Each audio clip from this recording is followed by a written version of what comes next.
Hey everybody, Kenneth Russell here. I hope you're doing awesome.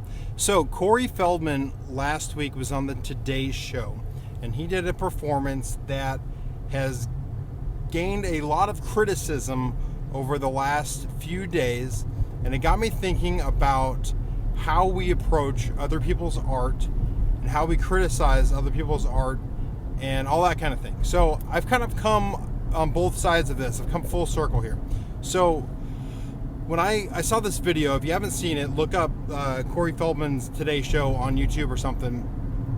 And actually, the first video I saw, I think it's actually been taken down. I don't know if that was on his channel, but I'm sure you can see it somewhere because it's like totally gone viral. Anyway, so I saw this on YouTube. For those of you that don't know, Corey Feldman was this like 80s star. He was like a teen star in the 80s, and then ever since the 80s, he really hasn't had like a big base of fans or whatever. And so he's tried to reboot his career a couple times.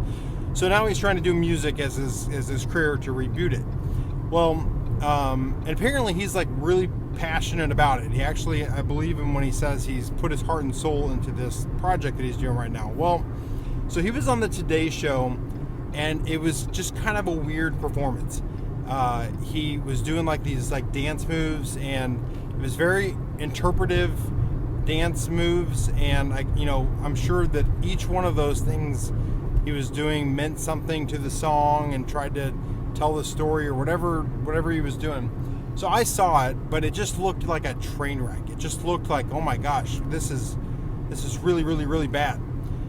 So my immediate reaction, my initial reaction was, I can't wait to share this with somebody and basically make fun of Corey Feldman. So I saved the video on my phone and was going to watch it later on with my wife. Well, my wife saw it on Facebook. I guess somebody had posted on Facebook, somebody making fun of Corey Feldman, and she watched the video and then watched his response to it, all the criticism, and he said, I just don't understand why people are making fun of me.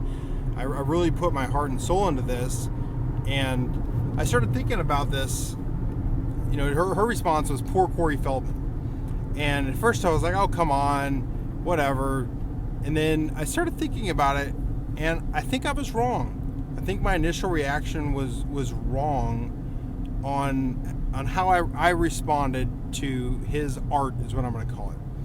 So all that I've said so far is basically background for this point that I'm about to make. Art falls into one of four categories. Okay, imagine if you have a quadrant, like 4 squares. Okay, on your left side you have good art. Okay, so you have like good art and bad art. Okay, now that's a very subjective thing. It's like it's not defined. Whatever's good art to me may not be good art to you, vice versa. Then there is commercially appealing. Okay, there's like, is people going to buy this? That's the other question. So on the one hand, you have, is it good or bad art? On the other hand, is it going to sell? The selling thing, that's objective. It either sells or it doesn't sell. There's not really an in-between there. So I guess there is a subjective of what is successful or not, how many albums you sell. Anyway, so the first quadrant is things that are good art and commercially acceptable. So for example, or not commercially acceptable, commercially viable. So there's an example of that would be like a band that's lasted forever. So like U2 would be an example of that. Their music is good, their art is good, plus their commercial success. People buy them. They've been around for 30 years, and that fits into that. Adele is like that as well. Her music is awesome, very artistic, and people buy it. She's commercial success. Then you have on the other side of that good music or good art, but not commercially viable. So, I actually know some musicians that are pretty close to me that have great art. They're awesome musicians, but what they're doing is not commercially viable. There's not millions of people buying their albums. So, you have those two things. Another example would be it'd be an artist like Van Gogh. Van Gogh was a great artist, known as one of the greatest artists of all time. However, he sold one painting, I think, his entire life while he was living. So it wasn't until he had died and another generation discovered essentially how amazing of an artist that he was. kind of sad actually. Then there's those two things. Then there is bad art that has commercial success. Okay, so if you've ever gone into like a museum and you see like, you know, a blank white canvas with a single red dot of red paint on it and it's worth millions of dollars or whatever, I'm sorry, you know, again, art, you know, good or bad is subjective. To me, I look at that and I go, that's not great art. It's worth millions of dollars. You know, if you're trying to sell it for $10, maybe, but not millions of dollars. So same thing happens sometimes in music, where you'll have this overly produced artist or whatever that sells a ton of albums, but they're not necessarily the best musician. They're not really great. They're just kind of, it's just put out there for commercial success. Then finally you have the not good art and not commercially viable. Okay, it's people are putting it out there, but nobody wants it. So here's the thing: looking at those four quadrants, what things can you criticize and what things can you not criticize? So really, what it comes down to me is there's only one category in there that I think it's worth criticizing. Okay, at least the art aspect of it, and that is the bad art with commercial success.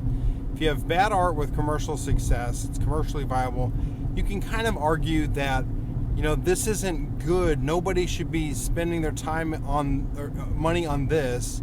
There's so many other, like pointing people towards the quadrant, there's so many other good artists out there that don't have commercial success. Let's put more focus on them. Okay, that I can see the criticism. That I can see the argument for that. I can see somebody making a video saying, you know, this popular artist, you know, sold millions of albums, but here's why their music is not very good.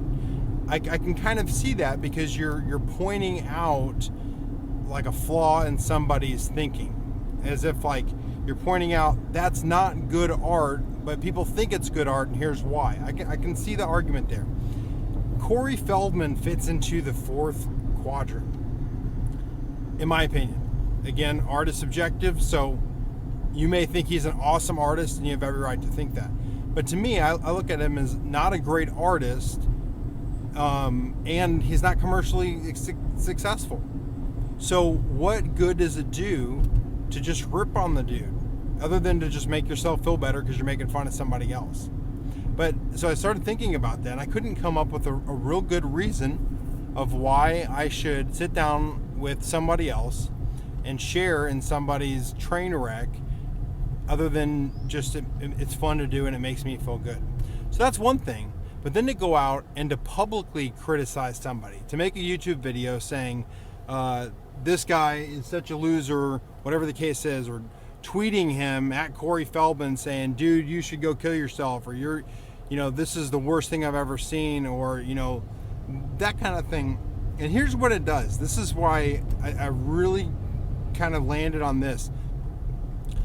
Music and art in general, when you make something and you produce something, it's like you're putting a part of yourself out there.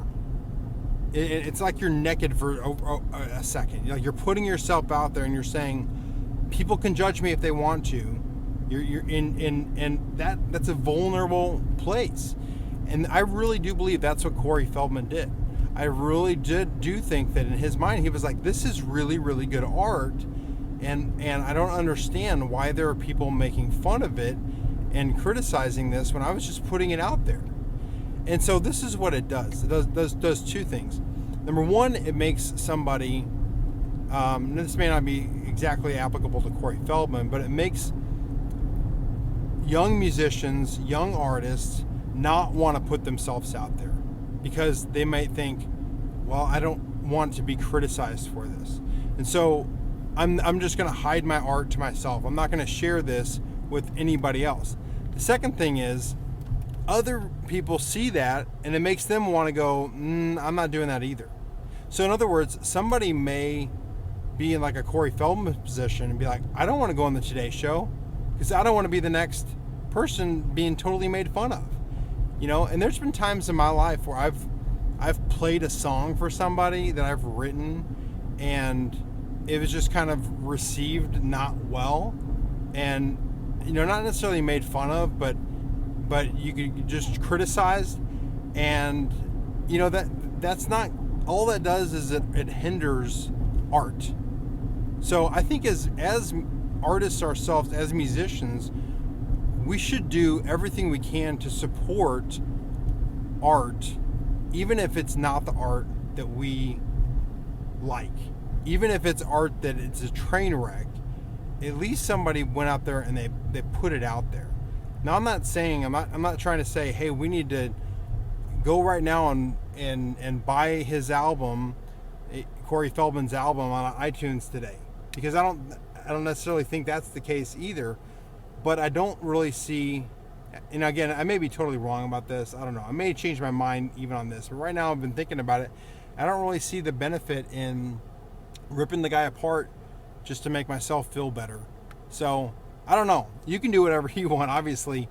And I guess if you've shared that video on Facebook making fun of him, it totally is your prerogative. I just think for myself, that may not be the best thing for me. That may not be the best route that I'm going to take when it goes to someone's heart. So hopefully I was able to communicate what my mind is thinking. I could kind of ramble on and on with this to really articulate it, but hopefully you got the general point of what I was trying to make, is that we should promote art and not criticize art unless it has a commercial success, because I think there's a validity in that, but we should encourage art as it's not great, as it needs to be improved upon.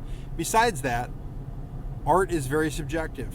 So Corey Feldman, heck, he could be the Van Gogh of our generation and nobody would realize it until another 50 years later. Who knows?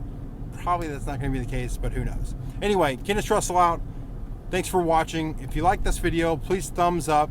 But I do want to hear genuinely what you think about this. If this is something that am I just totally wrong on this? Or if I've kind of hit something, I'm going to be thinking about it and develop my thoughts on this a little bit more. Anyway, Kenneth Russell out. I'll see you in another video.